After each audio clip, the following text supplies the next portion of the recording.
მოგეხსენებათ, მოახლოვდა ერთიანი ეროვნული გამოცდები, რომელთან დაკავშირებითაც საქართველოს სტუდენტთა უფლებების ლიგა აბიტურიენტებს ვთავაზობთ 24 საათიან ხელხაზს. მათ შეიძლებათ ნებისმიერ დროს დაგვიკავშირდნენ საქართველოს სტუდენტთა უფლებების ლიგის წარმომადგენლებს და მოგვაწოდონ სხვადასხვა პრობლემატიკის შესახებ ინფორმაცია, რომელსაც ჩვენ მივაწოდებთ აუცილებლად შესაბამის ინსტანციებს და რა თქმა უნდა ეს პრობლემები მოგვარდება. მე მინდა გამოვაცხადოთ ხელხაზის ნომერი, ეს არის 557 176 648. ამავდროულად მე მინდა გაჩვენოთ ბეიჯი, რომლის მეშვეობითაც საქართველოს სტუდენტთა უფლებების ლიგის წარმომადგენლები დავაკვირდებით ერთიანი ეროვნული გამოცდების მიმდინარეობას. ეს ყველაფერი კი მიზნად ისახავს იმას, რომ აბიტურიენტთა უფლებები იყოს დაცული. აქვე ხაზგასმით მინდა ისიც აღვნიშნო, რომ გარკვეული პოლიტიკური ჯგუფები ცდილობენ აბიტურიენტები შეიყვანონ შეცდომაში, მათ აწოდებენ დეზინფორმაციას. მე მინდა კატეგორიულად მოვუწოდო მათ, რომ შეიკავონ ესეთი ინფორმაციებისაგან თავი. დღეს მოგეხსენებათ აბიტურიენტთა გარკვეული ჯგუფი გეგმავს განათლების სამინისტროს წინ აქციის გამართვას. ჩვენ აი ამ აბიტურიენტებს დავუკავშირდით, ვუთხარით, რომ მათ შევახვედრებდით მაია მიმინოშვილს, თუმცა სამწუხაროდ მათ უარი განაცხადეს. აქედან გამომდინარე, მე ვფიქრობ, როდესაც შესაძლებლობა არის იმის, რომ შეხვდნენ გარკვეულ პირებს და მოაგვარონ სხვადასხვა პრობლემები, ჩემის აზრით აქციები დაუშვებელია.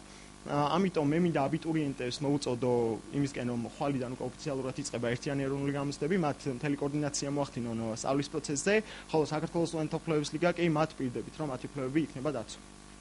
ეს პრობლემა არ არსებობს რეალურად.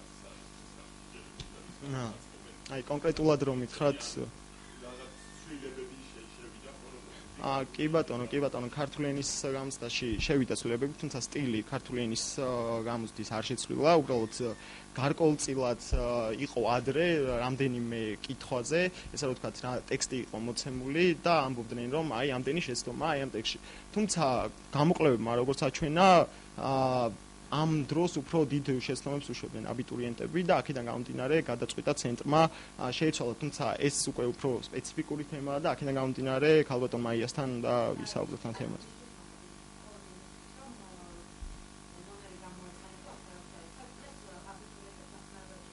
კი ბატონო, გეტყვით ამასთან დაკავშირებითაც მე როგორც აღვნიშნე. ხო.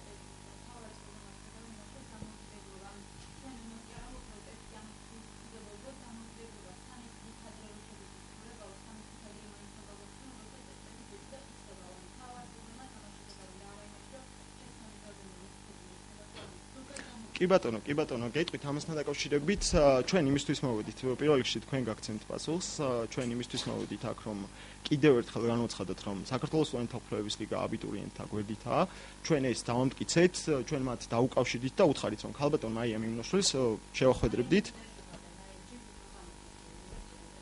კი ბატონო, და ამ ყოველივეში გარკვეული წვლილი შეიტანა საქართველოს სტუდენტთა უფლებების ლიგა. მე ეს მინდა აღვნიშნო და მე აქვე მინდა ისიც აღვნიშნო, რომ საქართველოს სტუდენტთა უფლებების ლიგამ მზად არის დაიცვას აბიტურიენტთა უფლებები. ჩვენ რა თქმა უნდა იქ ვიქნებით, სადაც სტუდენტთა თუ აბიტურიენტთა უფლებები დაირღვევა.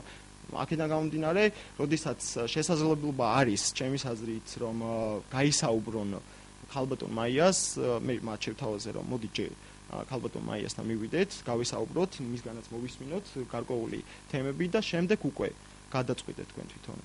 როგორ კი ბატონო, ვიქნებით კი. არა, მოდით. არა, ერთ წამს ვიტყვი რა, ამასთან დაკავშირებით ვიტყვი რა. არ თვლით მათი უფლებები დაირღვა არა. ჩვენ ვართ საქართველოს სტუდენტთა უფლებების ლიგა. საქართველოს სტუდენტთა უფლებების ლიგა არ არის აქციების მომხრე მაშინ, როდესაც შესაძლებელი არის დიპლომატიურად მოგვარდეს სხვადასხვა თემები. აქედან გამომდინარე, ჩვენ საქართველოს სტუდენტთა უფლებების ლიგამ შევძელით ის, რომ დღეს ქალბატონი მაია არის მზად ნებისმიერ დაინტერესებულ პირს შეხვდეს. ჩვენ მათ შევთავაზეთ ესეთი რაღაც, რომ ჩვენც ვიქნებით იქ და ერთად მოვაგვაროთ. აი ეს პრობლემები. აი აქ დაირღვა უფლებები არ დაირღვა. აი ეს უფრო ვრცელი თემაა და ამასთან დაკავშირებით გარკვეულწილად სამუშაოები არის საჭირო. რა როგორ იყო, ვინ რა დაწერა, როგორ დაწერა. ამ ყველაფერზე მუშაობთ საქართველოს სტუდენტთა უფლებების ლიგა. მე აქვე ისიც მინდა ვთქვა, როდესაც ერთიანი ეროვნული გამოცდები დასრულდება, ჩვენ საერთო ანგარიშსაც წარვადგენთ ამ თემებთან დაკავშირებით და ჩვენი მთავარი მიზანია იყოს აბიტურიენტთა უფლებები დაცული, რადგან ისინი პოტენციური სტუდენტები არიან. დიახ.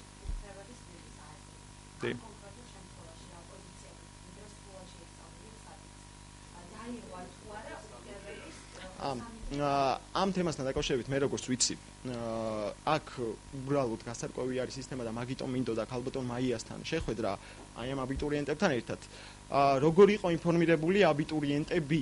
ანუ 3 დღით ადრე შეიძლება გარკვეულმა ჯგუფმა თქვას, რომ ეს ვიცოდით ჩვენ 3 დღით ადრე, გარკვეულმა ჯგუფმა თქვას, რომ მანამდე ვიცოდით. აი ეს ყველაფერი არის გასარკვევი და აქედან გამომდინარე ჩვენ ზუსტად საქართველოს სტუდენტთა უფლებების ლიგა ამას ვაკეთებთ, რომ გავარკვიოთ. აი კონკრეტულად შეგიძლიათ მითხრა რა შეიცვალა? რა შეიცვალა კონკრეტულად? არა, მე ვიცი, მაგრამ კონკრეტულად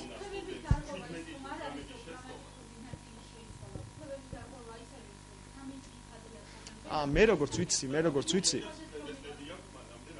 გასაგები ერთანს მე როგორც ვიცი მე გეტყვით ამასთან დაკავშირებით მე როგორც ვიცი აი ეს შეიცვალა იმიტომ რომ აბიტურიენტები გარკვეულწილად უფრო დიდ შეცდომებს უშვებდნენ როდესაც იყო მითითებული რამდენი შეცდომა იყო კიდევ არ მინდა უბრალოდ მე ვისაუბროთ ცენტრმა რა თქვა და როგორც თქვა ამიტომ ჯობია თვითონ ჟურნალისტები მივიდანდეთ და თქვენ შეეკითხოთ ისინი ცდილობენ არა მართლა ვიძახი ამას და უბრალოდ ცდილობენ ისინი რომ დაიხმარონ აბიტურიენტებს.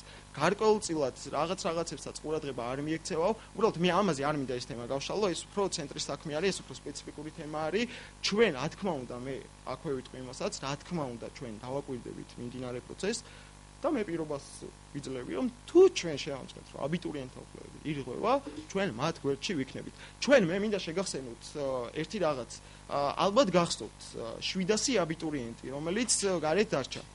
წინა ერთიანი ეროვნული გამოცდების პერიოდში. ჩვენ 700 აბიტურიენტს დავეხმარეთ, მათ გვერდში ვიდექით და დღეს ეს აბიტურიენტები უკვე სტუდენტები არიან. აქედან გამომდინარე იმაზე საუბარი, რომ ჩვენ არ ვეხმარებით, ცოტა არ იყოს უხერხული.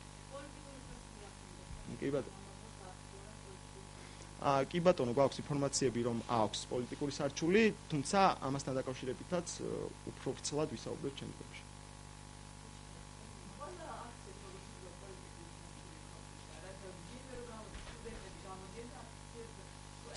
არა, აქციაზე, აქ უკაცრავად რა. გეტყვით ერთ წამს, უკაცრავად, მე უბრალოდ ვიდახი იმას, რომ დღეს აქციაზე მე აქ ვსაუბრობ რა. მე ვთქვი ესეთი რაღაც, რომ არსებობს პოლიტიკური ჯგუფები, რომლებიც დეზინფორმაციას აწოდებენ აბიტურიენტებს. და აი დღეს რა ხდება, როგორ ხდება? მოდი ამ ყოველივეს ერთად დავაკვირდეთ და შემდეგ უკვე გავაკეთოთ დასკვნები.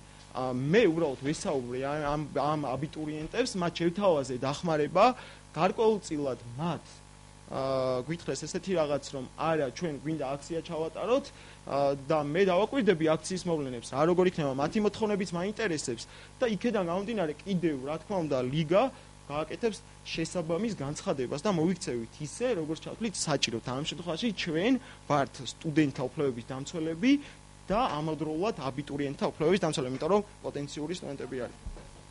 მე პირადად სამედიცინო უნივერსიტეტში ვსწავლობ.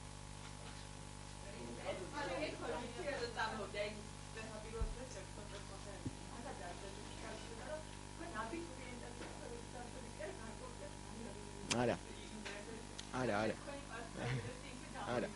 მე გეტყვით.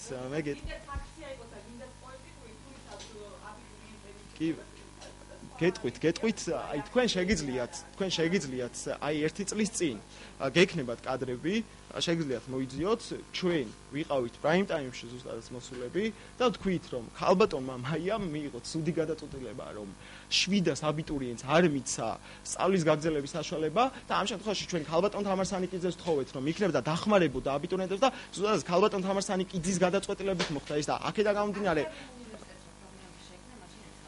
ჩვენ გეტყვით რა, ჩვენ ვიცავთ მათ უფლებებს, სადაც ვთქვით, რომ უფლებები ირღვევა. აგრარულ უნივერსიტეტს რაც შეეხება, იქ იყო გარკვეულწილად ავტორიზაციასთან თუ არა, პოლიტიკოსმა თავი დავანებოთ რა. გარკვეულწილად იყო პრობლემები, რომელიც საჭიროებდა გამოსწორებას. ჩვენ ველოდებოდით აი ამ პრობლემების განხილვას და გამოსწორებას და როგორც ვთქვი, გამოსწორებას. კი ბატონო.